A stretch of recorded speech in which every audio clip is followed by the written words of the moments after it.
maa ngi leen di nuyu di leen jaajëfal ci ñëw bi ngeen ñëw ci suñu conférence de presse bii nga xam ni mooy premier bi ñu mës a def ñun collectifu CODAS collectif bi nga xam ni mooy xeexal Adji Raby Sarr di sàmm ay àqam ak ay yelleefam di ñaax autorité yi ñu jàppale ñu ci sàmm ak yelleef ak yelleef Adji Raby Sarr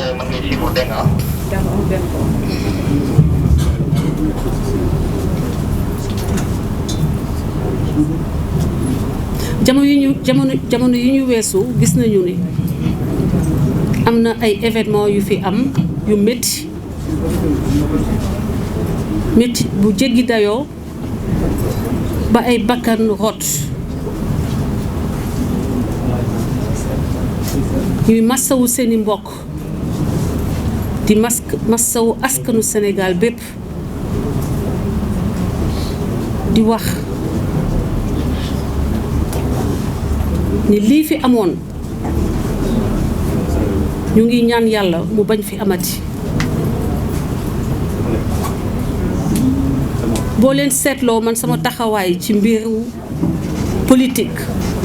daanaka ànduma ak kenn ku nekk ci dëgg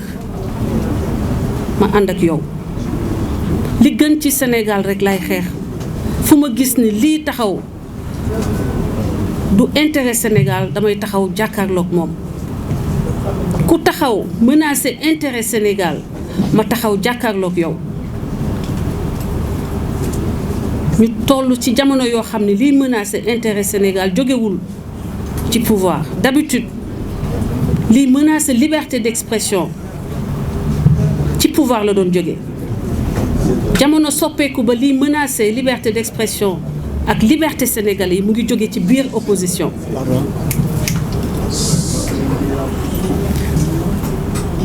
sénégalais mënatul wax xalaatam te duñu ko saaga bu dee jigéen nga ñu ne la dangay taxawaalukat nga bu dee góor la ñu ne la dunk nga wala leneen ak leneen lu ñaaw ñu teg ko sa der mu nekk ay menaces graves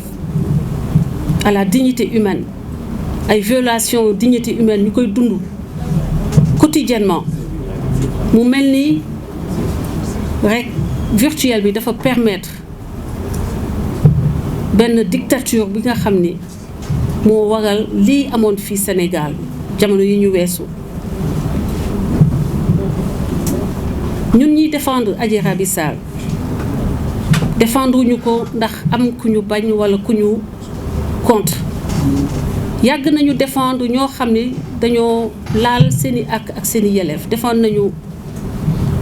homme politique bu fi mës a am problème taxaw nañ sa wet défendre la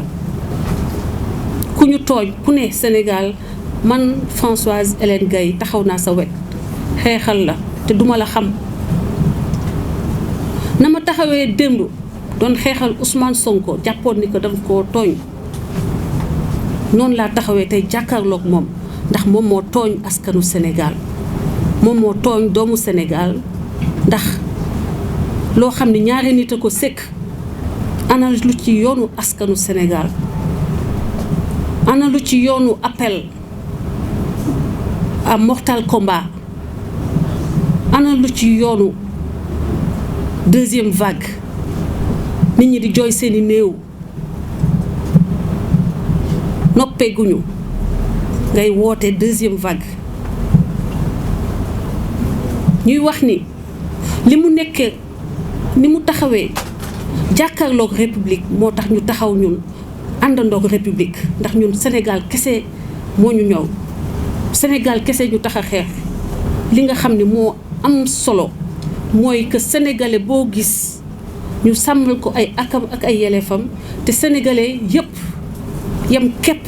devant la république devant la justice te nag homme politique boobu nga xam ni moo taxaw jàkkaarloo suñu compatriote bi Adji Raby Sarr taxawalul askanu Sénégal boppam la taxawal ndax taxawal boppam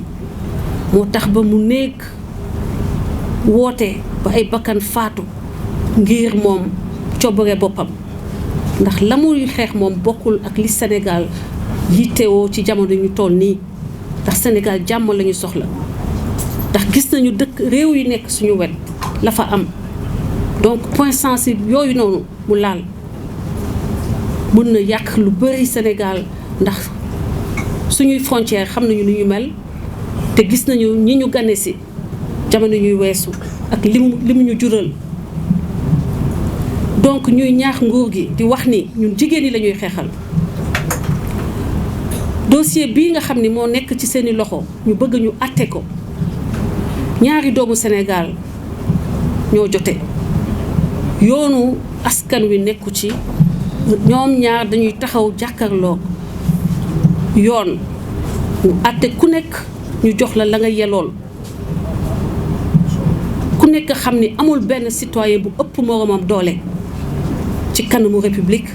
amul citoyen bu ëpp moromam màkkaama ci kanamu république milliardaire beeg homme politique beeg gone gu ndaw gee ci yem ñoom ñëpp a yeman képp devant la loi donc ñu ngi ñaax sénégalais yi di leen massawu ci li fi amoon di leen ñaax ngeen ñëw ñu taxaw aar suñu réew aar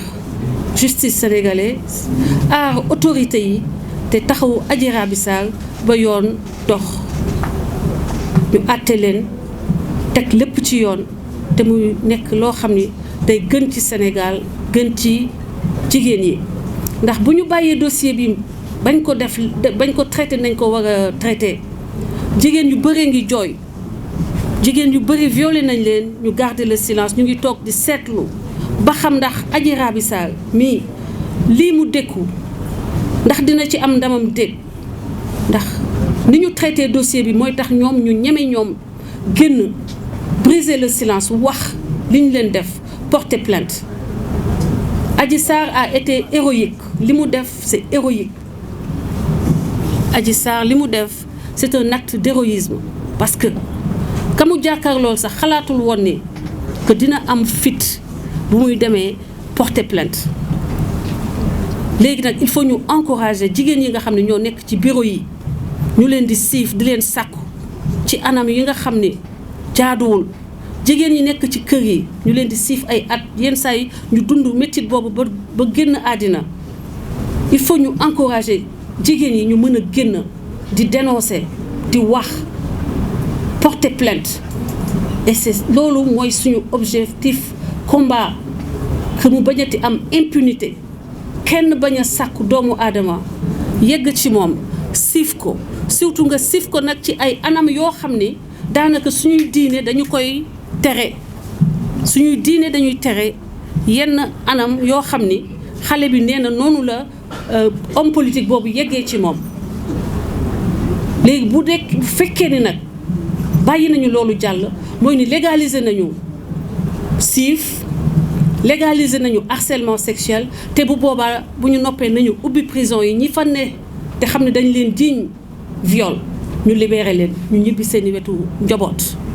parce que citoyens yëpp yem devant la loi et il ne saurait être toléré mu am ay exception parce que bii doomu Sénégal dafa am ñu bëri ñu ko bëgg wala ñu ko topp wala fexe na ba jël réseaux sociaux yi en otage benn jamono parce que loolu changé na ba tax ba mooy xoxatal nit ñi di leen imposer que ni Adji Raby Sarr maanaam ñu bañ ñu néewal ko doole bañ koo déglu bañ a àtte dossier bi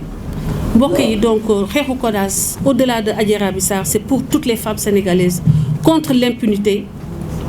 contre le refus de justice surtout